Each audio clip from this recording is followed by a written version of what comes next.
ప్రార్థన చేసుకుందాం. పరలోకమందున్న మా కన్న తండ్రి, మమ్మల్ని ఎంతగానో ప్రేమించిన మా గొప్ప దేవ, మీకు కృతజ్ఞత స్తోత్రాలు తెలియజేస్తూ ఈ యొక్క మధ్యాహ్న కాల సమయమందు మీరు ఇచ్చినటువంటి అవకాశమును బట్టి కృతజ్ఞత స్తోత్రాలు తెలియజేస్తూ ఈ యొక్క సమయంలో మీ గ్రంథంలో వ్రాయబడిన మాటలను గూర్చి ఆలోచన చేయుచుండగానైనా మీ యొక్క ఆలోచననిచ్చి నడిపించండి. చెప్పుచున్న నాకు మీ యొక్క ఆలోచనను అనుగ్రహించి ఈ యొక్క వీడియోని వీక్షిస్తూ ఈ మాటలు వింటున్న ప్రతి ఒక్కరి మనోనేత్రాలు, ఆత్మీయ జీవితాలు తండ్రి మీలో కొనసాగులాగున, మీలో ఫలించులాగున మీ సహాయమును దయచేయమని కోరుకుంటూ క్రీస్తు నామమునే చిన్ని ప్రార్థన సమర్పిస్తున్నాము తండ్రి. ఆమేన్. ఈ యొక్క సమయంలో చాలా రోజులుగా చాలా రకాలుగా అనేకమైనటువంటి విషయాలను నేర్చుకుంటూ ఈ సమయం దేవుడు మన కోసం రాయించినటువంటి మాటలలో గ్రంథంలో దేవుడు మన కోసం రాయించి పెట్టినటువంటి మాటలలో కొన్ని విషయాలు నేర్చుకోవటానికి ఆలోచన చేద్దాం. దేవుడు ఏదైతే తన గ్రంథంలో వ్రాయించి మన కోసం దాచి ఉంచారో, మన కోసం భద్రపరిచి చక్కపెట్టి ఉంచారో, ఆ మాటలను ఈ సమయంలో జాగ్రత్తగా ఆలోచన చేయగలిగితే గ్రంథంలో ఎటువంటి విషయాలు తెలియజేయబడ్డాయో, గ్రంథంలో లేని విషయాలను నేడున్నటువంటి సంఘ కాపరులుగా, సంఘ సేవకులుగా కొనసాగుచున్నటువంటి వారు ఎలాంటి విషయాలను బోధిస్తున్నారో, గ్రంథం ఏ విధంగా తెలియపరుస్తుందో, గ్రంథంలో వ్రాయించినటువంటి దేవాది దేవుడు ఏ విధంగా తెలియపరిచారో ఈ మాటలు మనం ఆలోచన చేద్దాం. ఈరోజు మన పాఠ్యాంశం ఏమిటి అనంటే, పరలోకము పరలోక రాజ్యము రెండు ఒకటేనా, వేరువేరా? పరలోకము పరలోక రాజ్యము రెండు ఒకటేనా, వేరువేరా? ఇది రెండవ భాగము. మనకు మొదటి భాగం అయింది. ఇదే పాఠ్యాంశంపై మొదటి భాగం నేర్చుకున్నాం. ఇప్పుడు చెప్పబడుతున్నటువంటిది కూడా అదే పాఠ్యాంశము, కానీ రెండవ భాగం. ఈ రెండవ భాగంలో మరికొన్ని విషయాలను మనం నేర్చుకుందాం. గ్రంథంలో నుండి గ్రంథంలో లేని విషయాలను గూర్చి ఆలోచించటానికి లేదు, గ్రంథంలో ఉన్న విషయాలను విడిచిపెట్టడానికి లేదు. ఈ విషయాన్ని మనం చాలాసార్లు గ్రంథంలో నుండి ఆలోచన చేయటం అనేది జరిగింది. వాస్తవానికి ఎన్నిసార్లు ఈ విషయాన్ని చెప్పినప్పటికీ, ఎన్నిసార్లు బోధించినప్పటికీ చాలామంది ఆ యొక్క తమ ఆలోచన మేరకు వారు బోధిస్తూ ఉన్నారు. ఏదేమైతేనే కానీ గ్రంథంలో ఉన్నటువంటి మాటలను మాత్రం విడిచిపెట్టడానికి లేదు. గ్రంథంలో లేని విషయాన్ని గ్రంథంలోనికి తీసుకువచ్చి బోధించటానికి లేదు. ఇది చాలా జాగ్రత్తగా సంఘంలో దేవుని మాటలు వింటున్నటువంటి సంఘ విశ్వాసులైన, సంఘంలో బోధించేటటువంటి సంఘ కాపరులైన మనమందరం కూడా చాలా జాగ్రత్తగా జ్ఞాపకం ఉంచుకోవాల్సినటువంటి ప్రాముఖ్యమైనటువంటి విషయం ఇది. వాస్తవానికి ఆలోచన చేయగలిగితే ఈ గ్రంథంలో చెప్పబడినటువంటి విషయాలను, గ్రంథానికి వెలుపల ఉన్నటువంటి విషయాలను ఎలాంటి సందర్భంలో ప్రయోగించాలో, ఎలాంటి సమయంలో ఉపయోగించాలో అలాంటి సందర్భంలోనే, అలాంటి సమయంలోనే ఉపయోగించాలి.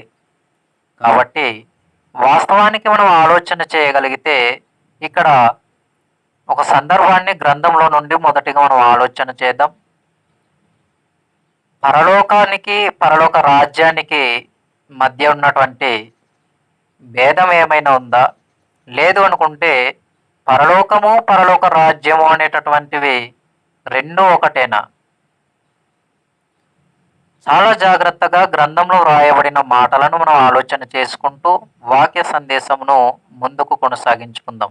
మొదటిగా క్రీస్తు వారు కొండ మీద వెళ్ళినప్పుడు అందులో ఒక ప్రసంగాన్ని ప్రారంభిస్తూ ఏమంటున్నారంటే ఆయన నోరు తెరసి ఇలాగు బోధింపసాగెను అని ఉంటుంది. మత్తయి సువార్త 5వ అధ్యాయము మత్తయి సువార్త 5వ అధ్యాయము 2-3 వచనాలు మనం ఆలోచన చేయగలిగితే, అప్పుడు ఆయన నోరు తెరిచి ఇలాగు బోధింపసాగెను, ఆత్మ విషయమై దీనులైన వారు ధన్యులు, పరలోక రాజ్యము వారిది.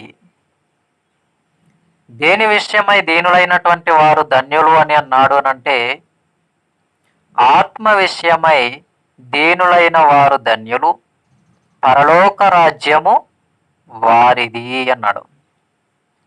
గమనించాలి, ఆత్మ విషయంలో దీనులైనటువంటి వారిది పరలోక రాజ్యము. ఆత్మ విషయంలో దీనులైనటువంటి వారిది పరలోక రాజ్యము. ఈ ప్రసంగాన్ని ఎవరు ప్రసంగిస్తూ ఉన్నారు, ఎవరు మాట్లాడుతున్నారు అని అంటే యేసుక్రీస్తు వారు. యేసుక్రీస్తు వారు జన సమూహానికి బోధిస్తున్నటువంటి బోధ లేదా ప్రసంగము. ఆయన మాట్లాడుతూ ఏం మాట్లాడుతున్నారు అని అంటే, ఆత్మ విషయమై దీనులైనటువంటి వారు ధన్యులు, పరలోక రాజ్యము వారిది. ఇక్కడ పరలోక రాజ్యము అని అనగానే పరలోకానికి గనుక మనం అప్లై చేయగలిగితే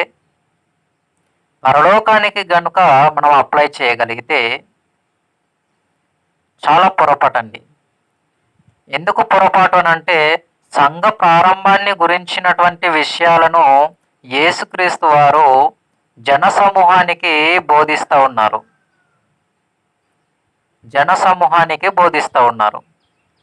పరలోక రాజ్యము వారిది అనంటే, యేసుక్రీస్తు వారి మాటలు ఎవరైతే వింటారో విన్నటువంటి మాటల ప్రకారంగా చేసిన వారిది పరలోక రాజ్యము. అంటే సంఘంలోనికి ప్రవేశము అని అర్థం. యేసుక్రీస్తు వారు చెప్పిన మాట ప్రకారంగా చేసినటువంటి వారికి సంఘ ప్రవేశం ఉంది అనేటటువంటిది ఇక్కడ గమనించవలసినటువంటి చాలా చాలా ప్రాముఖ్యమైనటువంటి విషయం. ఇలాంటి సంఘటనలు, ఇలాంటి సన్నివేశాలు, ఇలాంటి విషయాలు ఎన్నో ఉన్నాయి. ఇంకా మనం ఆలోచన చేయగలిగితే అదే మత్తయి సువార్తలో మనం కొన్ని విషయాలను చూద్దాం. మత్తయి సువార్త 11వ అధ్యాయము 11-12 వచనాలను గూర్చి ఆలోచన చేద్దాం. స్త్రీలు కనిన వారిలో బాప్తిస్మమిచ్చు యోహాను కంటే గొప్పవాడు పుట్టలేదని నిశ్చయంగా మీతో చెప్పుచున్నాను. అయినను పరలోక రాజ్యంలో అల్పుడైన వాడు అతని కంటే గొప్పవాడు. బాప్తిస్మమిచ్చు యోహాను దినములు మొదలుకొని ఇప్పటి వరకు పరలోక రాజ్యం బలాత్కారంగా పట్టబడుచున్నది, బలాత్కారులు వానిని ఆక్రమించుకొనుచున్నారు. ఇక్కడ మనం బాగా గమనించగలిగితే పరలోక రాజ్యంలో అల్పులున్నారు.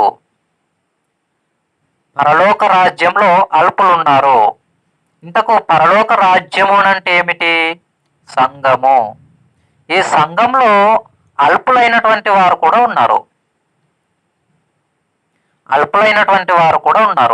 విశ్వాసంలో ఉన్నవారు ఉన్నారు. విశ్వాసంలో ఉన్నట్టుగా ఉన్నాము అని అనుకునే వాళ్ళు కూడా ఉన్నారు. అంటే సంఘంలో అల్పులు కూడా ఉన్నారు. ఒకవేళ పరలోక రాజ్యమే పరలోకం అనుకుంటే, లేదా పరలోకమే పరలోక రాజ్యము అని అనుకుంటే, మరొకసారి పరలోక రాజ్యమే పరలోకము అని అనుకున్నా, పరలోకము పరలోక రాజ్యమే అని అనుకున్నా, గమనించాలి, అల్పులైనటువంటి వారు ఉండరు. ఎక్కడ? పరలోకములో. మరి పరలోక రాజ్యంలో ఎవరున్నారు అని అంటే అల్పులు ఉన్నారు. పరలోక రాజ్యము పరలోకం రెండు ఒకటే అనుకుంటే, పరలోక రాజ్యము అని చెప్పబడుతున్న ఈ సందర్భంలో ఏం రాయబడింది అని అంటే అల్పులు. పరలోక రాజ్యంలో అల్పుడైన వాడు అన్నాడు. అంటే పరలోక రాజ్యం అంటే ఏమిటి అని మనకి ఇక్కడ అర్థమవుతుంది అంటే సంఘము. పరలోక రాజ్యంలో సంఘములో ఎవరుంటారు అని అంటే అల్పులైనటువంటి వారు కూడా ఉంటారు, అల్పులు కాని వారు కూడా ఉంటారు. విశ్వాసంలో కొనసాగుతున్న వారు ఉంటారు, విశ్వాసంలో కొనసాగుతూ ఉంటూ విశ్వాసాన్ని కోల్పోయినటువంటి వారు కూడా ఉంటారు. దీనిని బట్టి మనకు ఏం అర్థం కావాలి, మనం ఏం అర్థం చేసుకోవాలి అని మనము జాగ్రత్తగా ఆలోచన చేయగలిగితే మనకిక్కడ ఏం అర్థమవుతుంది అని అంటే పరలోకము వేరు, పరలోక రాజ్యము వేరు. పరలోక రాజ్యంలో అల్పులు ఉంటారు, పరలోకంలో అల్పులు ఉండరు. దీనిని బట్టి గ్రంథంలో ఉన్న మాటలను ఆలోచన చేయగలిగినప్పుడు, గ్రంథంలో వ్రాయబడిన మాటలను గూర్చి ఆలోచన చేస్తూ ఉన్నప్పుడు మనకేమని అర్థం కావాలి అని అంటే పరలోకము వేరు, పరలోక రాజ్యము వేరు. మరొకసారి, పరలోకము వేరు, పరలోక రాజ్యము వేరు. ఇలా ఆలోచన చేయగలుగుతుంటే ఒకటి రెండు సందర్భాలు కాదండి, మనకు అర్థం కావటానికి అనేకమైనటువంటి సందర్భాలు, అనేకమైనటువంటి విషయాలు గ్రంథంలో వ్రాయబడ్డాయి. మరొక మాట చూద్దాం. మత్తయి సువార్త, అదే మత్తయి సువార్త మనం ఆలోచన చేయగలిగితే 13వ అధ్యాయము 24వ వచనం నుండి జాగ్రత్తగా మనం ఆలోచన చేయగలిగితే, మత్తయి సువార్త 13వ అధ్యాయము 24వ వచనం నుండి 30 వచనాల దాకా మనం చూడగలిగితే ఇక్కడ వ్రాయబడినటువంటి సందర్భాన్ని కూడా ఆలోచన చేద్దాం. ఆయన అనగా యేసుక్రీస్తు వారు ఆయన మరి ఒక ఉపమానము వారితో చెప్పెను. ఏమనగా, పరలోక రాజ్యము తన పొలములో మంచి విత్తనము విత్తిన ఒక మనుషుని పోలి ఉన్నది. ఇక్కడ పరలోక రాజ్యము దేనితో పోల్చబడింది అంటే మంచి ఫలములు విత్తినటువంటి ఒక విత్తనమును పోలి ఉన్నది, ఒక మనుషుని పోలి ఉన్నది అన్నాడు. అంటే పోలి ఉన్నది అని చెప్పబడింది, కానీ పరలోక రాజ్యము, పరలోకము అనుకుంటే పోలిక అనేది ఉండదు. పరలోకం అనేది ఒరిజినల్, దానితో పోల్చటానికి ఏది సరిపోదు. పరలోకం అనేది ఒరిజినల్, పోలిక అనేది ఉపమానము. గమనించాలి, పరలోకము అనేది ఒరిజినల్. బంగారంలో మీకు అర్థం కావటానికి, బంగారంలో బాగా మెరుస్తుంది అని మనం దాన్ని చూసినప్పుడు నకిలీ బంగారం కూడా మెరిసేదిగా కనిపిస్తుంది. ఒరిజినల్ బంగారంలానే నకిలీ బంగారం కూడా కనిపిస్తుంది. మెరిసేదంతా బంగారం కాదు అని అంటాం. ఎందుకు అని అంటే బంగారంలో నకిలీ బంగారం కూడా ఉంటుంది. అలా అని చెప్పేసి పరలోకము నకిలీ అనటానికి లేదు. మీకు అర్థం కావటానికి మాత్రమే ఈ మాటను ప్రయోగించటం అనేది జరిగింది. పరలోకము అనేది ఒరిజినల్. ఇక్కడ మంచి విత్తనమును విత్తుతున్నటువంటి ఒక మనుష్యుని పోలి ఉన్నది. పరలోక రాజ్యాన్ని పోలికతో చెప్పటం జరిగింది, పరలోకాన్ని ఒరిజినల్గా చెప్పటం జరిగింది. పరలోకం ఎలా ఒరిజినలో మీకు పరలోక రాజ్యపు వివరణ తర్వాత పరలోకం అనేది ఒరిజినల్ అనేది ఎలానో మీకు గ్రంథంలో చూపిస్తాను. కాబట్టి ఇక్కడ మనం ఆలోచన చేయగలుగుతుంటే 24వ వచనం నుండి ఆలోచన చేద్దాం. ఆయన మరి ఒక ఉపమానము వారితో చెప్పెను. ఏమనగా, పరలోక రాజ్యము తన పొలములో మంచి విత్తనము విత్తిన ఒక మనుషుని పోలి ఉన్నది. ఏం పోలి ఉన్నది? మంచి విత్తనమును విత్తినటువంటి మనిషిని పోలి ఉన్నది. మనుషులు నిద్రించుచుండగా అతని శత్రువు వచ్చి గోధుమల మధ్యను గురుగులు విత్తిపోయెను. మొలకలు పెరిగి గింజ పట్టినప్పుడు గురుగులు కూడా అగుపడెను. ఎక్కడ గురుగులు అగుపడ్డాయి? గింజలు విత్తిన దగ్గర అవి మొలకలు వచ్చినప్పుడు గురుగులు, ఈ యొక్క గింజలతో పాటు ఏవి అగుపడ్డాయంటే గురుగులు కూడా మొలిచాయి. అప్పుడు ఇంటి యజమాని దాసులు అతని యొద్దకు వచ్చి, అయ్యా, నీవు నీ పొలంలో మంచి విత్తనము విత్తితివి కదా, అందులో గురుగులు ఎక్కడి నుండి వచ్చినవని అడిగిరి. ఇది శత్రువు చేసిన పని అని అతడు వారితో చెప్పగా, ఆ దాసులు మేము వెళ్ళి వాటిని పెరికి కూర్చుట నీకు ఇష్టమా అని అతనిని అడిగిరి. అందుకతడు, వద్దు, గురుగులను పెరుగుచుండగా వాటితో కూడా ఒకవేళ గోధుమలను పెళ్ళగింతురు. కోత కాలము వరకు రెండింటిని ఎదుగనీయుడి. కోతకాలమందు గురుగులను ముందుగా కూర్చి వాటిని కాల్చివేయుటకు కట్టలు కట్టి గోధుమలను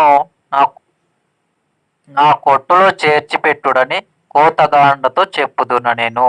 అంటే గోధుమలు ఉన్నప్పుడు వాటితో పాటు ఏవి మొలిచాయి అని అంటే గురుగులు. అంటే సంఘంలో మంచివారు ఉన్నప్పుడు ఆ యొక్క సంఘంలో ఉంటున్నటువంటి వారి మధ్యన, మంచివారు మధ్యన, విశ్వాసంలో ఎదుగుచున్నటువంటి వారి మధ్యన, అంటే సంఘంలోనే వాక్యాన్ని విననటువంటి వారు కూడా ఉంటారు అని అర్థం. సంఘంలోనే మంచివారు ఉంటారు, మంచిగా ఉంటున్నాను అని అనుకుంటున్న వారు ఉంటారు, మంచిగా బ్రతుకుచున్నాను అని అనుకుంటున్న వారు ఉంటారు. బయటకు సంఘం వెలుపల బాగానే ఉన్నాను, నేను ఆత్మీయంగా కొనసాగుతున్నాను అని అనుకుంటూనే తనకు తానుగా నాశనాన్ని తెచ్చుకుంటున్నటువంటి పరిస్థితి. అంటే గ్రంథం ఏం చెబుతుంది అని అంటే, గురుగులు గోధుమలు అంటే ఇక్కడ బాగా గమనించగలిగితే సంఘంలో మంచివారుగా ఉన్నవారు ఉంటారు, అదే సంఘంలో చెడ్డవారుగా ఉన్నవారు కూడా ఉంటారు అని అర్థం. సంఘంలో ఉన్నవారు దేవునికి ఇష్టమైన జీవితాన్ని కలిగి బ్రతికేవారు ఉంటారు, అదే సంఘంలో నీటి మూలంగా, ఆత్మ మూలంగా జన్మించి క్రీస్తుకు నేను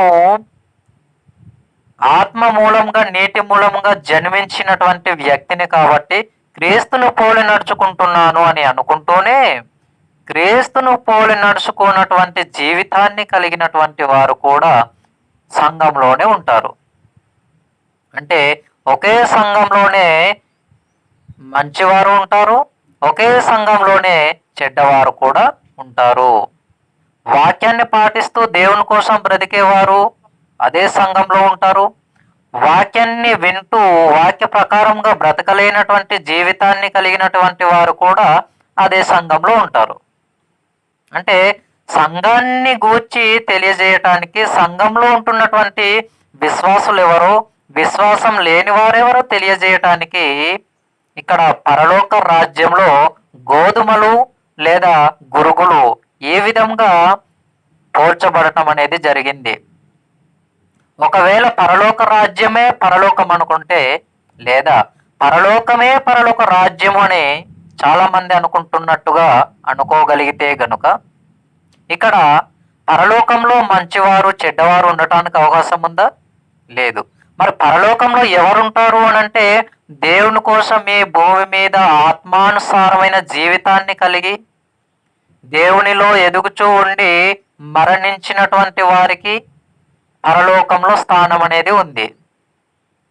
దేవునికి ఇష్టమైనటువంటి జీవితాన్ని కలిగి బ్రతికినటువంటి వారికి మాత్రమే పరలోకం అనేది ఉంది. మరి దేవుని కోసం బ్రతకకుండగా, దేవుని కోసం జీవించకుండగా మరణించినటువంటి వారికి పరలోకం అనేది ఉందా? లేదు. కాబట్టి మనం ఆలోచన చేయగలిగితే మంచివారు చెడ్డవారు, మంచి ఆలోచన కలిగిన వారు చెడు ఆలోచన కలిగిన వారు ఎక్కడ ఉంటారు అని అంటే, ఒకే సంఘంలో, క్రీస్తు సంఘం అని పిలువబడుచున్నటువంటి సంఘంలోనే ఎవరెవరు ఉంటారు అని అంటే, గోధుమలు కలిగినటువంటి ఆలోచనలు కలిగిన మంచి వ్యక్తులు ఉంటారు, గురుగులు ఉన్నటువంటి చెడు ఆలోచనలు కలిగినటువంటి చేదు హృదయాన్ని కలిగినటువంటి వారు కూడా ఒకే సంఘంలోనే ఉంటారు. మీకు ఇంకా బాగా అర్థం కావటానికి, ఒక కుటుంబంలో 5 వ్యక్తులు ఉన్నారు అని అంటే 5 యొక్క ఆలోచన కూడా ఒకేలా ఉంటుంది అనటానికి లేదు. గమనించాలి.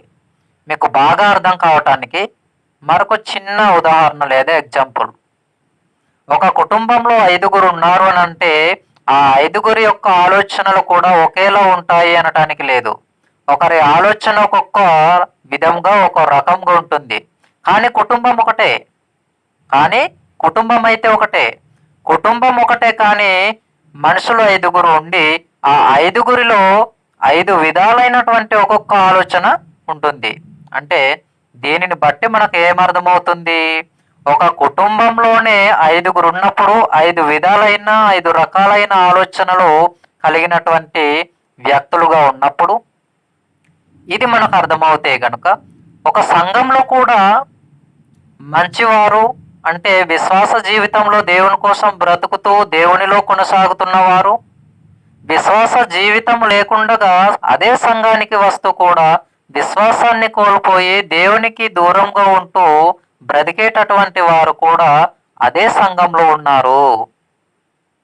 దేవుని కోసం బ్రతుకుచున్నటువంటి వారిని గోధుమలుగా పోలుస్తూ, విశ్వాస జీవితంలో ఎదుగుచూ కొనసాగుతున్నటువంటి వారిని గోధుమలుగా మంచి విత్తనాలుగా పోలుస్తూ, దేవుని కోసం బ్రతకకుండగా దేవుని కోసం బ్రతకకుండగా దేవునిలో ఎదగకుండగా దేవునిలో ఫలించకుండగా ఆత్మ మూలంగానో నీటి మూలంగానో జన్మించాను అని అనుకుంటూ సంఘానికి వెళుతూ సంఘంలో కూర్చుంటూ దేవుని యొక్క మాటలను వింటూ ఉన్న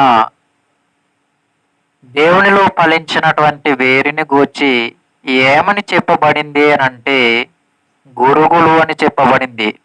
గురుగులతో పోల్చి చెప్పటం అనేది జరిగింది. వాక్యము విని వాక్య ప్రకారం బ్రతుకుతూ దేవుని యొక్క పనిలో దేవుని కోసం బ్రతికేటటువంటి వారిని గోధుమలతో పోలుస్తూ చెప్పటం అనేది జరిగింది.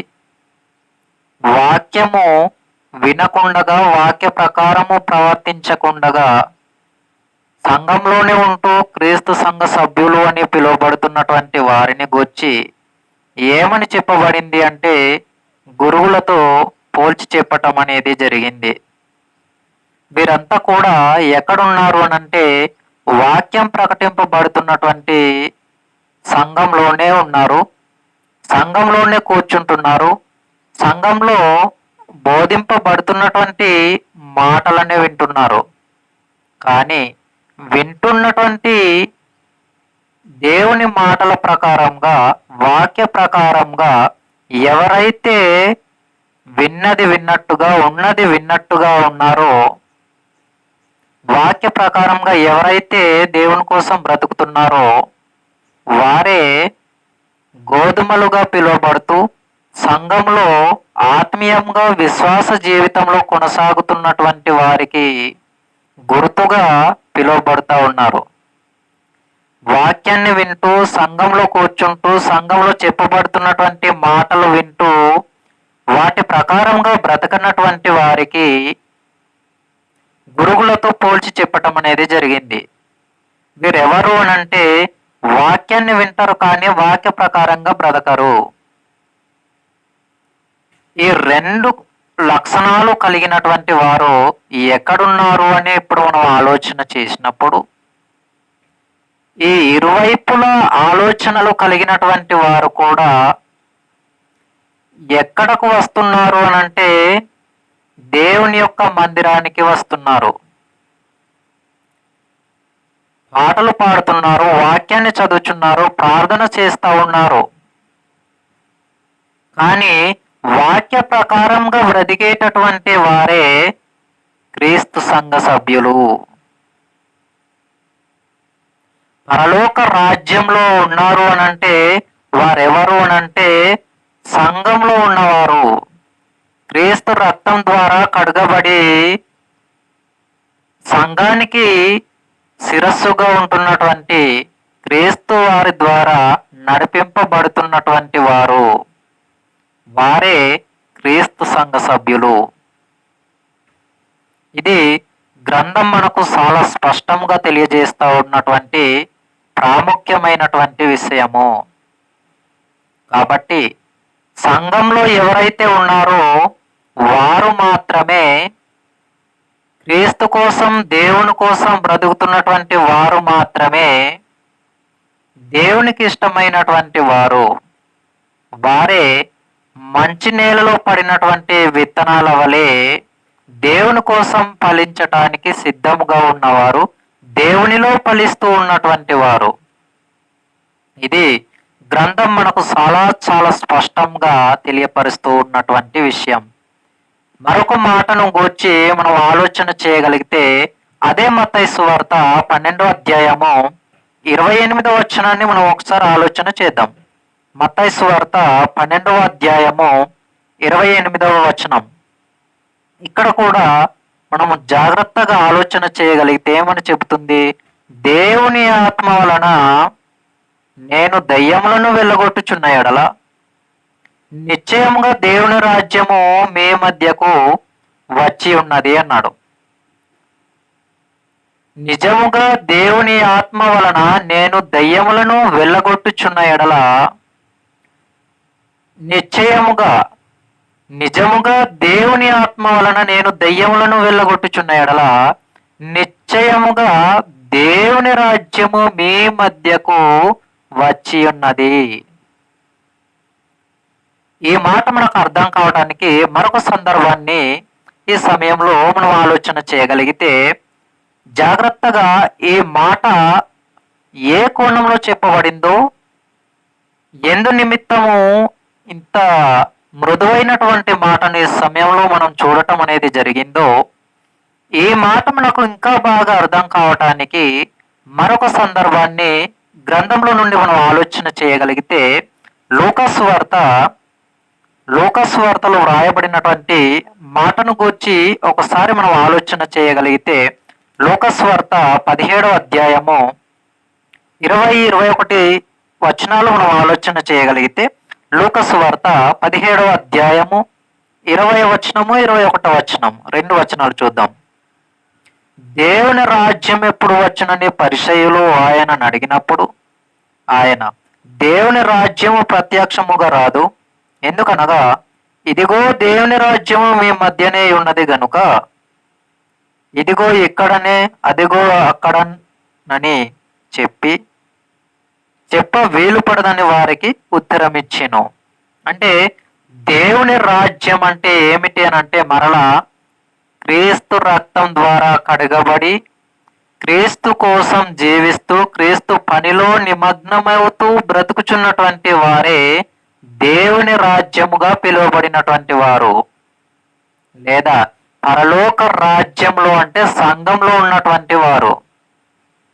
దేవుని రాజ్యం మరలా ప్రత్యక్షముగా రాదు అన్నాడు అని అంటే, ఆల్రెడీ దేవుని రాజ్యం అనగా సంఘం. దేవుని రాజ్యం అనగా సంఘం ప్రత్యక్షముగా రాదు, ఇప్పుడు మీ మధ్యనే ఉన్నది అని అన్నారు అని అంటే, ఒకవేళ పరలోక రాజ్యము అనంటే, దేవుని రాజ్యము అనంటే, పరలోకము అని అనుకుంటే ఒకటే అనుకొని వీటన్నింటినీ గనుక అనుకోగలిగితే, పరలోకము అన్నా పరలోక రాజ్యము అన్నా దేవుని రాజ్యము అన్నా ఒకటే అనుకుని గనుక ఈ సందర్భంలో కూడా అనుకుంటే ఏం జరుగుతుంది అని అంటే, ఒకవేళ దేవుని రాజ్యం అని చెప్పబడిన ఈ చోట ఇప్పుడు చదివినటువంటి ఏ మాటలు కూడా పరలోకమే అని అనుకుంటే మీ మధ్యనే ఉన్నది అని క్రీస్తు వారు చెప్పటం అనేది జరిగింది. ఇప్పుడు పరలోకము మీ మధ్యనే ఉన్నది అని చెప్పినప్పుడు పరలోకం అప్పుడు ఎవరి దగ్గర ఉండాలి? భూమి మీదనే ఉండాలి. మరి పరలోకం ఎక్కడుంది? పైన ఉంది.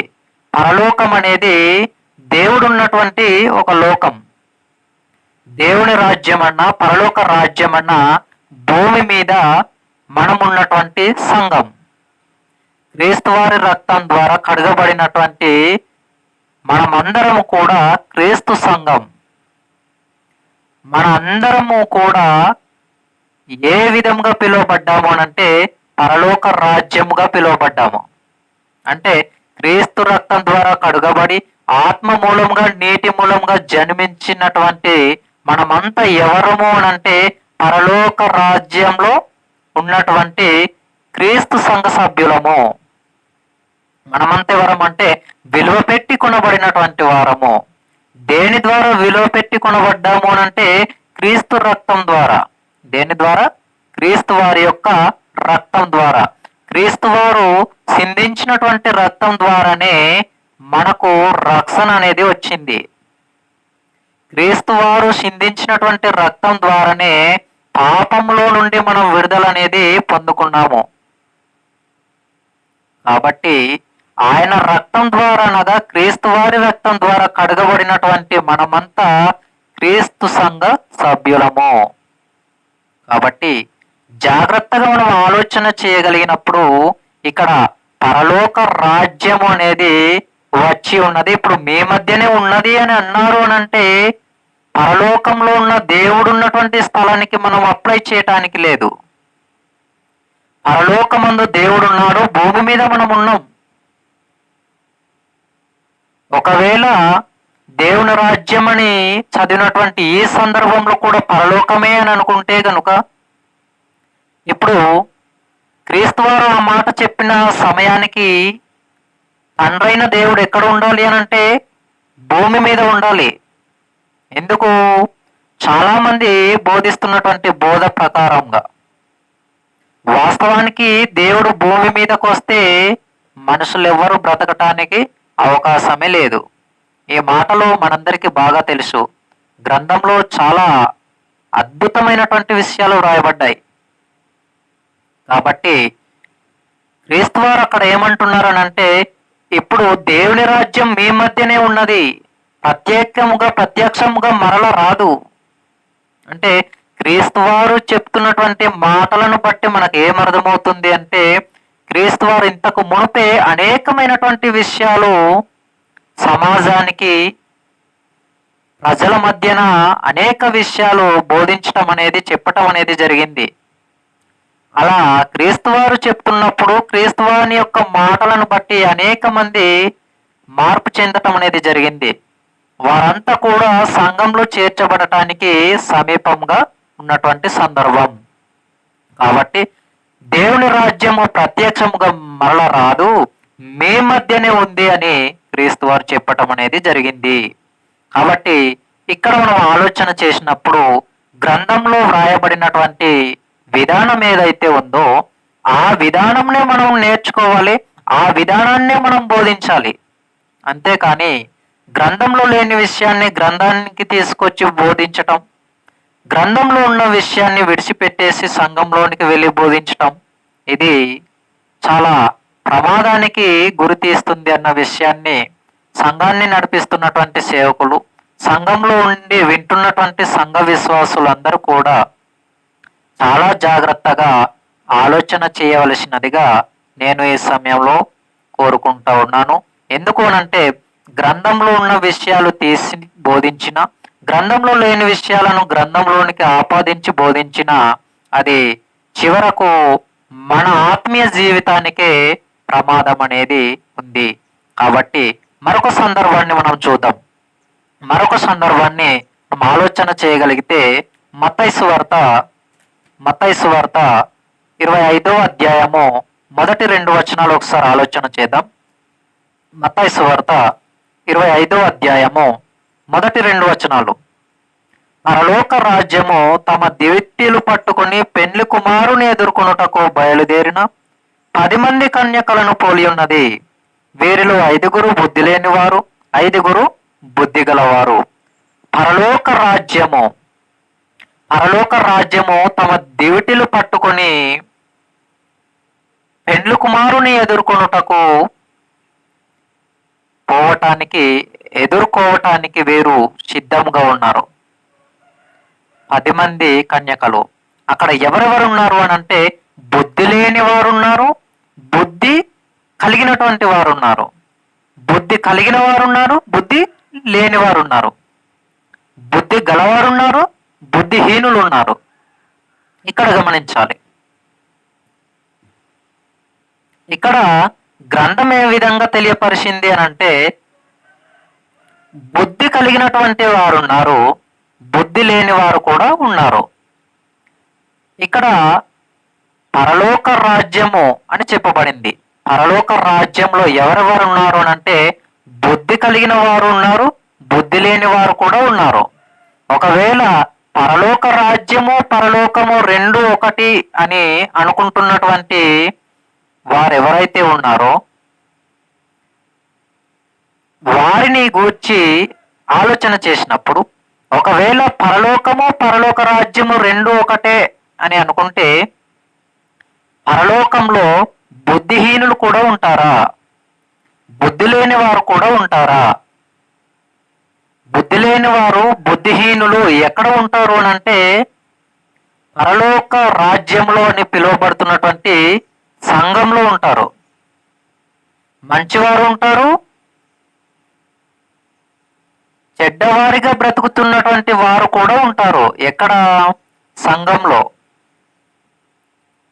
గురుగులు గోధుమలను గూర్చి మనం ఆలోచన చేసినప్పుడు కూడా ఇదే విషయాన్ని నేర్చుకున్నాం. ఇప్పుడు ఇక్కడ కూడా బుద్ధి కలిగిన వారు ఉన్నారు, బుద్ధి లేని బుద్ధిహీనులు కూడా ఉన్నారు. అంటే ఒక సంఘంలోనికి వెళుతున్నటువంటి సంఘ సభ్యులలో ఈ రెండు వర్గాలు అనేవి మనం చూస్తా ఉన్నాం గ్రంథంలో. సంఘంలోనికి వెళుతున్నారు, కానీ వీరిలో ఎటువంటి లక్షణాలు ఉన్నాయి అని అంటే, దేవుని కోసం క్రమంగా కొనసాగుతూ విశ్వాసంలో ఎదుగుచున్నటువంటి వారు ఉన్నారు. దేవుని యొక్క సంఘంలోనికి, క్రీస్తు సంఘంలోనికి వెళుతూ దేవుని కోసం ఎదగకుండగా నామకారణమైనటువంటి క్రైస్తవ జీవితాన్ని కలిగి క్రైస్తవులుగా పిలువబడుతూ సంఘానికి వెళుతున్నటువంటి వర్గం కూడా ఉంది. అంటే నులివెచ్చని జీవితాలు కలిగినటువంటి వారు కూడా ఎక్కడున్నారు అని అంటే, తప్పకుండా మనం చెప్పగలగాలి, సంఘంలో ఉన్నారు. ఎక్కడున్నారండి? సంఘంలోనే ఉన్నారు. ఇదంతా మనం బాగా గమనించగలిగితే, పరలోక రాజ్యంలో ఎవరెవరు ఉంటారు అని అంటే, బుద్ధి కలిగినటువంటి వారు ఉంటారు, దేవుని కోసం బ్రతకగలిగేటటువంటి వారిగా ఉన్నవారు ఉంటారు, ఆత్మీయ జీవితంలో విశ్వాస జీవితాన్ని కలిగి కొనసాగుతున్నటువంటి వారు ఉంటారు. వీరు ఎవరు అనంటే బుద్ధి కలిగినటువంటి వారు. మరి బుద్ధి లేని వారు ఎవరు అనంటే, సంఘంలోనికి వస్తారు, సంఘంలోనే పాటలు పాడతారు, సంఘంలోనే ప్రార్థన చేస్తారు, సంఘంలోనే వాక్యాన్ని చదువుతారు, కానీ వీరి యొక్క ఆత్మీయ జీవితం అనేది విశ్వాస జీవితంలో కొనసాగదు. నామకారణార్థమైనటువంటి క్రైస్తవ జీవితాన్ని కలిగి పేరుకు మాత్రమే నేను సంఘానికి వస్తున్నాను, బల్ల ఆరాధనలో పాల్గొంటున్నాను, క్రీస్తు రక్తానికి సాదృశ్యముగా ద్రాక్షారసమును తీసుకుంటున్నాను, క్రీస్తు శరీరానికి గుర్తుగా నేను రొట్టెను భుజిస్తున్నాను అన్న ఆలోచన కలిగి వస్తారే కానీ, వారు ఎలాంటి ఆలోచన కలిగినటువంటి వారు అని అంటే, దేవునికి వ్యతిరేకమైనటువంటి ఆలోచన కలిగినటువంటి పిల్లలు. వీరిని బైబిల్ గ్రంథ భాషలో ఏమని చెప్పబడుతుంది అంటే, బుద్ధిహీనులు లేదా బుద్ధి లేని వారు.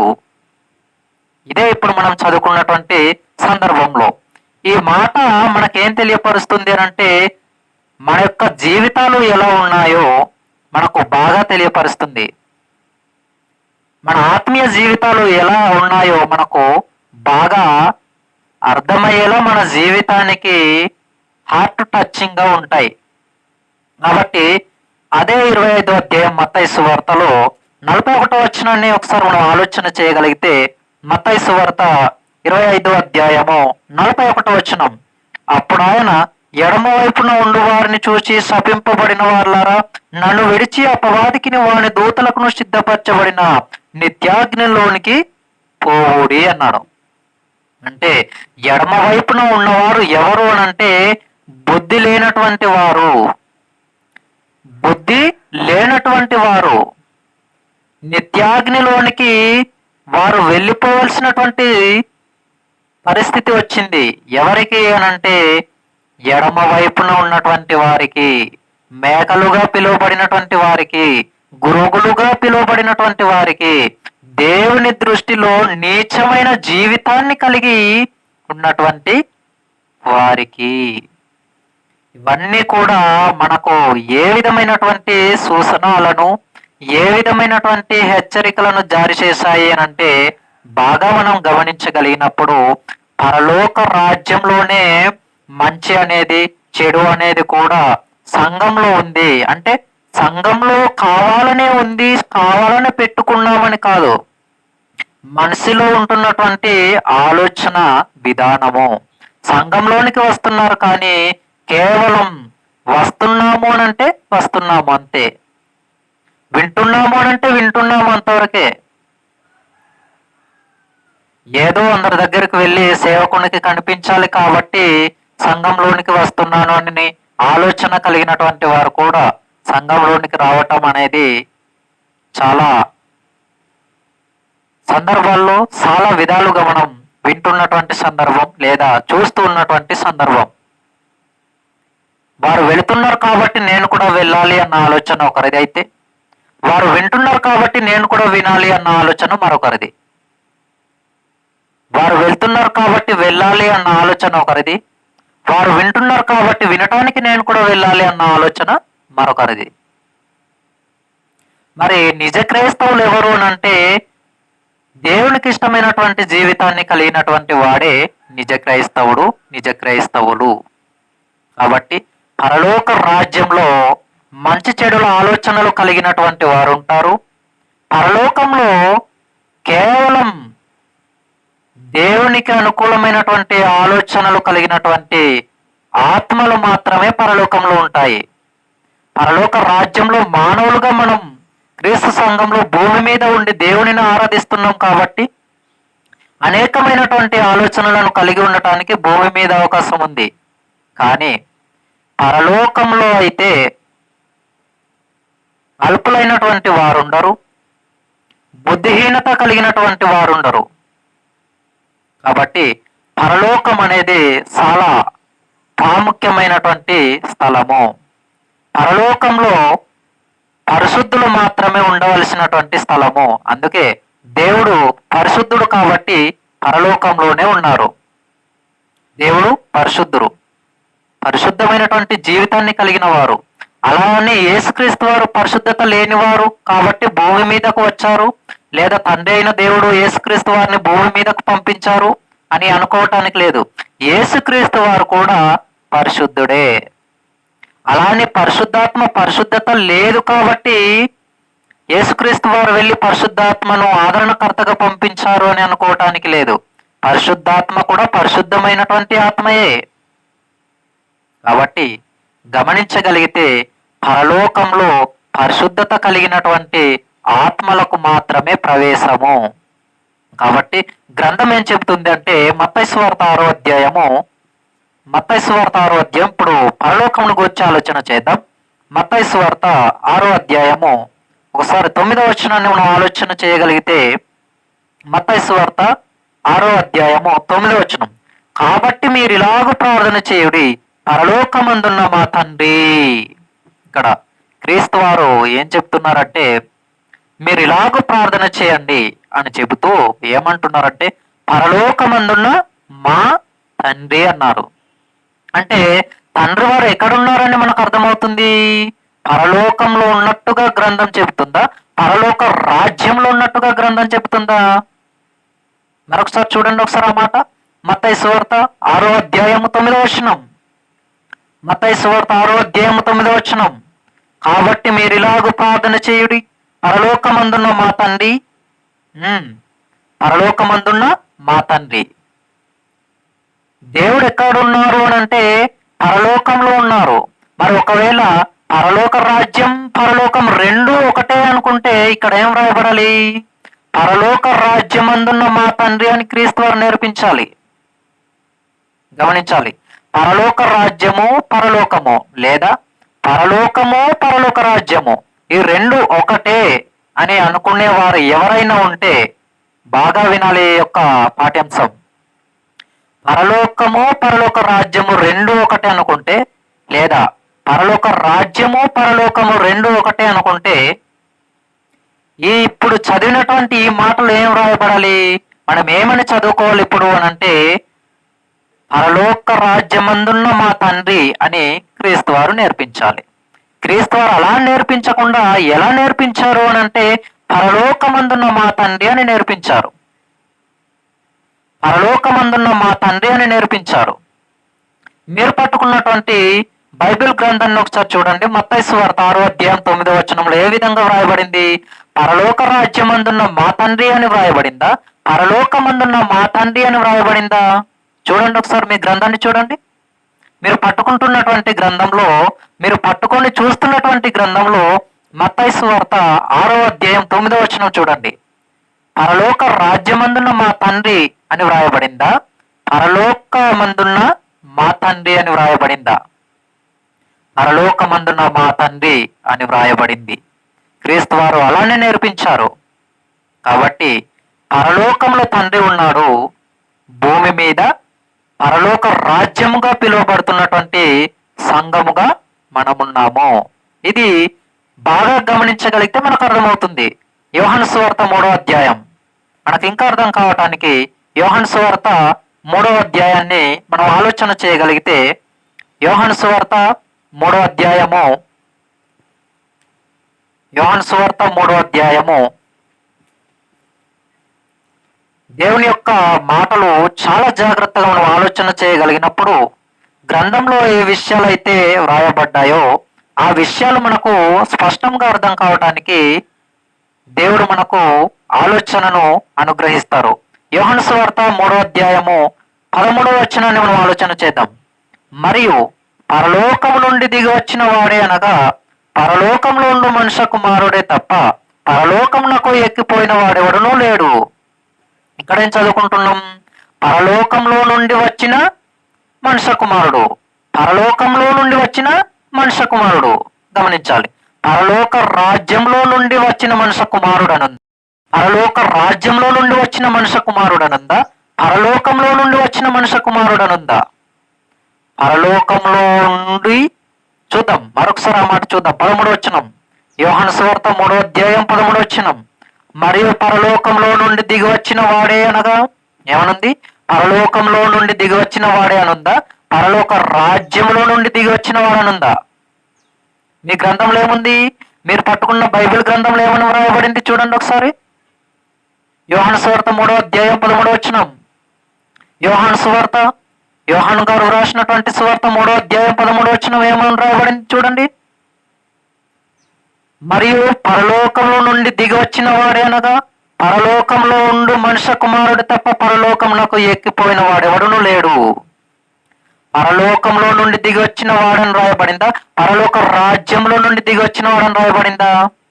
పరలోకంలో నుండి దిగి వచ్చిన వాడే తప్ప పరలోకానికి ఎక్కిపోయిన వాడెవడునూ లేడు అన్నాడు. పరలోక రాజ్యానికి ఎక్కిపోయిన వాడెవడునూ లేడని రాయబడిందా, పరలోకానికి ఎక్కిపోయిన వాడెవడునూ లేడని రాయబడిందా? పరలోకానికి ఎక్కిపోయిన వాడెవడునూ లేడని రాయబడింది. అంటే యేసుక్రీస్తు వారు కూడా పరలోకంలో ఉండి భూమి మీదకు పంపబడిన వాడు. అలాగే భూమి మీద నుండి తన జీవిత కాలం తరువాత మరణించి తిరిగి లేచినటువంటి తరువాత మరల ఎక్కడకు ఆయన వెళ్ళారు అని అంటే పరలోకానికి వెళ్ళారు. పరలోకానికి వెళ్ళినట్టుగా ఉందా, పరలోక రాజ్యానికి ఎక్కి వెళ్ళినట్టుగా ఉందా? చూడండి చివరి మాట, పరలోకానికి ఎక్కి వెళ్ళినట్టుగా ఉందా, పరలోక రాజ్యానికి ఎక్కి వెళ్ళినట్టుగా ఉందా? ఏం చెబుతుంది? ఇక్కడ మనం ఆలోచన చేయగలిగితే పరలోకమునకు ఎక్కిపోయిన వాడెవడనూ లేడు. అంటే యేసుక్రీస్తు వారు మరలా ఎక్కడకు వెళ్ళారు అని అంటే పరలోకానికి తిరిగి వెళ్ళారు. మరి పరలోక రాజ్యానికి వెళ్ళాలి కదా. పరలోకము పరలోక రాజ్యం ఒకటే అని అనుకుంటే యేసుక్రీస్తు వారు కూడా పరలోక రాజ్యానికి వెళ్ళాలి. మరి ఎక్కడకు వెళ్ళారు? పరలోక రాజ్యానిక, పరలోకానికి వెళ్ళారా? ఇక్కడ మనం ఏమని చదువుకుంటున్నాం? పరలోకానికి ఎక్కి వెళ్ళినట్టుగా చదువుకుంటున్నాం. గ్రంథంలో అదే వ్రాయబడింది, అదే మనం చెప్పాలి. గ్రంథంలో లేని విషయాన్ని బోధించటానికి లేదు. గ్రంథంలో ఈ విషయం చెప్పబడలేదు. పరలోక రాజ్యం పరలోకం ఒకటి అని ఎక్కడ కూడా చెప్పబడలేదు. ఈ విషయాలన్నీ అపార్థం చేసుకుంటున్నటువంటి సందర్భాలే. ఒకవేళ యేసుక్రీస్తు వారు పరలోక రాజ్యం ఒకటి అనుకుంటే పరలోక రాజ్యానికి ఎక్కిపోయాడని యేసుక్రీస్తు వారి గురించి రాయబడాలి. మరలా భూమి మీదకి వచ్చేటప్పుడు పరలోకంలో ఉండి మనుష్య కుమారుడే భూమి మీదకి వచ్చాడని రాయబడిన ఈ సందర్భంలో పరలోక రాజ్యంలో ఉన్న మనుష్య కుమారుడని రాయబడాలి. మరి ఏమని వ్రాయబడింది? పరలోకంలో ఉన్న మనుష్య కుమారుడు, పరలోకంలో నుండి దిగి వచ్చినటువంటి వాడు యేసుక్రీస్తు వారి గురించి. పరలోకంలో ఆత్మగా ఉన్నటువంటి వారు భూమి మీదకు మానవ ఆకారాన్ని ధరించుకొని రావటం అనేది జరిగింది. ఇది గ్రంథం మనకు హెచ్చరిస్తున్నటువంటి చాలా ప్రాముఖ్యమైనటువంటి విషయం. ఈ విషయాన్ని అర్థం చేసుకోలేనటువంటి స్థితిని కలిగి ఉండటం ద్వారానే మనిషికి అర్థం అనేది కావటం లేదు ఈ విషయం. మరొక సందర్భాన్ని చూద్దాం. మార్క్స్ వార్త 16వ అధ్యాయము, మార్క్స్ వార్త 16వ అధ్యాయము, మార్క్స్ వార్త 16వ అధ్యాయము 19వ వచనాన్ని ఒకసారి ఆలోచన చేయగలిగితే, మార్క్స్ వార్త 16వ అధ్యాయము 19వ వచనం, అలాగూ ప్రభు అయిన యేసు వారితో మాట్లాడిన తరువాత పరలోకమునకు చేర్చుకొనబడి దేవుని కుడిపార్శ్వమున ఆసీనుడయ్యను అన్నాడు. ఇక్కడ యేసుక్రీస్తు వారు పరలోకానికి ఆరోహణమయ్యేటటువంటి సమయంలో శిష్యులకు మాట్లాడుతూ, చివరి క్షణంలో ఆయన మాట్లాడుతూ, ఇక్కడ మాట్లాడేసిన తర్వాత ఏం జరుగుతుంది అని అంటే, అలాగూ ప్రభువైన యేసు వారితో మాట్లాడిన తర్వాత మాట్లాడేశారు క్రీస్తు వారు. పరలోకానికి మరలా చేర్చుకోనబడటానికి సిద్ధంగా ఉన్నటువంటి సమయంలో ఆయన మాట్లాడేసిన తర్వాత పరలోకమునకు ఏమయ్యారు అని అంటే ఆరోహణమయ్యారు. ఒకసారి మరలా చదువుదాం ఆ మాట. అలాగున్న ప్రభువైన యేసు వారితో మాట్లాడిన తర్వాత పరలోకమునకు చేర్చుకొనబడి దేవుని కుడిపార్శ్వమున ఆసీనుడయ్యెను. పరలోకమునకు చేర్చబడ్డాడా? పరలోక రాజ్యమునకు చేర్చబడ్డాడా? ఏమని వ్రాయబడింది ఇక్కడ? పరలోక రాజ్యమునకు చేర్చబడ్డాడు అని వ్రాయబడిందా? పరలోకమునకు చేర్చబడ్డాడని రాయబడిందా క్రీస్తుని గూర్చి? మీరు పట్టుకున్న మీ గ్రంథంలో, అనగా దేవుని యొక్క గ్రంథంలో ఏమని వ్రాయబడింది?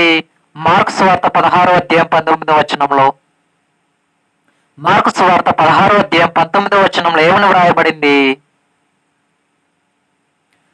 పరలోకానికి వెళ్ళిపోయారా, లేక పరలోక రాజ్యానికి క్రీస్తు వారు వెళ్ళి తండ్రి అయిన దేవుని కుడిపార్శ్వమున ఆసీనునిగా ఉన్నారా? పరలోకానికి ఆయన వెళ్ళినట్టుగా ఈ మాటలు కూడా మనం చూస్తున్నాం. మరి పరలోక రాజ్యానికి వెళ్ళినట్టుగా లేదే. కాబట్టి ఆలోచన చేయగలగాలి. ప్రతి మాటను గూర్చి కూడా గ్రంథం ఏ విధంగా తెలియపరుస్తుందో ఆ విధానాన్ని ఆలోచన చేయాలి, కానీ గ్రంథంలో లేని విషయాన్ని ఆలోచించడానికి లేదు. మరొక మాట చూసి మనం ముగించుకుందాం. పేతురు గారు రాసినటువంటి మొదటి పత్రిక, 3వ అధ్యాయము 22వ వచనాన్ని మనం ఆలోచన చేద్దాం. పేతురు గారు రాసినటువంటి మొదటి పత్రిక 3వ అధ్యాయము 22వ వచనాన్ని చూద్దాం. ఆయన పరలోకమునకు వెళ్ళి దూతల మీదను అధికారుల మీదను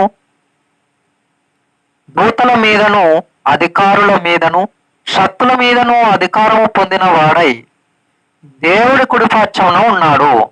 ఇక్కడ మరలా ఆయన పరలోకమునకు వెళ్ళి, ఎక్కడికి వెళ్ళారు? క్రీస్తువారు పరలోకానికి వెళ్ళారు. పరలోక రాజ్యానికి వెళ్ళలేదు. పరలోకంలోనే ప్రారంభంలో ఉన్నారు. ప్రారంభానికి ముందు నుంచి ఆయన ఉన్నవాడిగా, తండ్రితో పాటుగా ఆయన ఉన్నవాడిగా ఉండి, గమనించాలి, తండ్రితో పాటుగా ఆయన ఉన్నవాడిగా ఉండి ఈ భూమి మీదకు పంపబడ్డారు. ఎక్కడి నుండి పంపబడ్డారు? పరలోకంలో నుండి పంపబడ్డారు. ఎవరి ద్వారా పంపబడ్డారు? తండ్రి అయిన దేవాది దేవుని ద్వారా కుమారుడైన క్రీస్తు వారు భూమి మీదకు పంపబడ్డారు. అలా పంపబడినటువంటి కుమారుడైన క్రీస్తు వారు ఈ భూమి మీద ఉండి మరణించిన తర్వాత 3వ దినమున తిరిగి లేచి 40 దినములు అనేక మందికి అగపడుచు, అనేక మందికి కనిపిస్తూ మాట్లాడిన తర్వాత ఆయన మరలా ఎక్కడకు వెళ్ళారు అంటే, ఆయన విడిచి వచ్చినటువంటి పరలోకానికి తండ్రి కుడి పక్షాన ఆయన మరలా ఆసీనునిగా ఈ భూమి మీద నుండి పరలోకానికి ఆరోహణునిగా వెళ్ళటం అనేది జరిగింది. ఆరోహణమైనట్టుగా మనం చూస్తున్నాం. ఆయన పరలోకానికి చేర్చుకొనబడినట్టుగా మనం చూస్తున్నాం. కానీ పరలోక రాజ్యానికి ఆయన చేర్చుకున్నట్టుగా మనం పరలోక రాజ్యంలోనికి ఆయన చేర్చుకొనబడినట్టుగా మనం చూడటం లేదు. ఎక్కడ కూడా వ్రాయబడలేదు ఆయన పరలోక రాజ్యంలో చేర్చుకొనబడ్డాడు అని. ఆత్మ మూలంగా నీటి మూలంగా జన్మించిన క్షణమే మనమైతే పరలోక రాజ్యంలో చేర్చబడతాం. ఎలా అనంటే మనం సంఘ సభ్యులం కాబట్టి. ఆత్మ మూలంగా నీటి మూలంగా బాప్తిస్మం ద్వారా మనము క్రీస్తు రక్తం ద్వారా కడగబడినటువంటి మనము ఆత్మ మూలంగా నీటి మూలంగా జన్మిస్తేనే పరలోక రాజ్య సంబంధులము, అంటే సంఘంలో చేర్చబడిన వారము అని అర్థం. ఇది పరలోక రాజ్యం అంటే. పరలోక రాజ్యం అంటే సంఘ సభ్యులుగా మనముంటున్నటువంటి భూమి మీద ఉండే స్థలం. పరలోకము అనంటే కేవలము ఆత్మలు మాత్రమే ఉంటున్నటువంటి చోటు. మహాలోకం అది పరలోకం అంటే. తక్కువ అంచనా వేయటానికి లేదు, చిన్న అంచనా వేయటానికి లేదు, చిన్నదిగా ఆలోచించటానికి లేదు, తక్కువగా వీలులేని దానికి పనికిరాని దానికి బోధించినటువంటి విషయాలుగా బోధించటానికి లేదు. పరలోకం అంటే దేవుడున్నటువంటి లోకం అండి. చిన్నదిగా ఆలోచించటానికి లేదు. దేవుడు ఆయన మహోన్నతుడు. ఆకాశము ఆయన సింహాసనం, భూమి ఆయన పాదపీఠం. ఆకాశము ఆయన సింహాసనము, భూమి ఆయన పాదపీఠం అంటే ఆయన అంత గొప్ప ఆలోచన కలిగినటువంటి వారు అని అర్థం. ఆయన ఆకారముల గురించి చెప్పబడిన సందర్భం కాదు, ఆయన లక్షణాలు ఆయన గుణగణాలు అనేవి అంత గొప్పవని అర్థం. కాబట్టి పరలోక రాజ్యం అంటే సంఘముగా మనన్నటువంటి స్థలం. అది భూమి మీద ఉన్నది. మనము ఎక్కడైతే సంఘముగా కూడుకుంటామో అదే పరలోక రాజ్యం. పరలోకము అనగా కేవలము ఆత్మలకు స్థానం ఉంటున్నటువంటిది. అక్కడ దేవుడు ఉన్నారు, దేవదూతలు ఉన్నాయి, యేసుక్రీస్తు వారు ఉన్నారు. మన మరణ అనంతరము పరదేశంలో నుండి పరలోకానికి వెళ్ళటానికి మనం కూడా సిద్ధపడాలి. క్రీస్తువాని యొక్క రెండో రాకడ వరకు మనం కూడా బ్రతికి ఉండగలిగితే గనుక క్రీస్తుతో పాటు పరలోకానికి చేర్చుకునబడటానికి మనమందరం కూడా సిద్ధపడి ఉండాలి. ఈ విషయాలు ప్రతి ఒక్కరూ జాగ్రత్తగా వింటూ పరలోకమునకు పరలోక రాజ్యమునకు గల మధ్య భేదాన్ని, మధ్యగా ఉన్నటువంటి తేడాను గమనించి గ్రంథం ఏ విధంగా తెలియజేసిందో ఆ విధమైనటువంటి మాటలనే మీరంతా కూడా నేర్చుకోవాలని తెలియజేస్తా ఉన్నాను. ప్రార్థన చేసుకుని సందేశమును ముగించుకుందాం. పరలోకమందున్న మా కన్న తండ్రి, మమ్మల్ని ఎంతగానో ప్రేమించిన మా గొప్ప దేవ, మీకు కృతజ్ఞత స్తోత్రాలు తండ్రి. ఈ యొక్క సమయంలో మీ గ్రంథంలో వ్రాయబడిన మాటలు అనేకమైనటువంటి ఇదిగో తండ్రి సందర్భాలను మేము చూసాము తండ్రి. మీ లేఖనాల్లో నుండి చెప్పబడినటువంటి ప్రతి మాట కూడా తండ్రి వారి వారి జీవితాలలో తండ్రి వాక్యానుసారమైనటువంటి జీవితాన్ని కలిగి బ్రతుకుతూ మీకోసం ముందుకు ఎదుగుటకు మీ సహాయం దయచేయండి. ఇదిగో తండ్రి, మా ప్రాణం పోకడా మీ ప్రియ కుమారుడైన క్రీస్తువాని యొక్క రెండవ రాకడ ఆలస్యమైతే మరలా మేము ఈ విధంగా కలుసుకొని మీ యొక్క మాటలను వినటానికి తండ్రి, మిమ్మల్ని ఆరాధించడానికి మీ సహాయం దయచేసి నడిపించమని కోరుకుంటూ క్రీస్తు నామమున చిన్ని ప్రార్థన సమర్పిస్తా ఉన్నాము తండ్రి. ఆమేన్.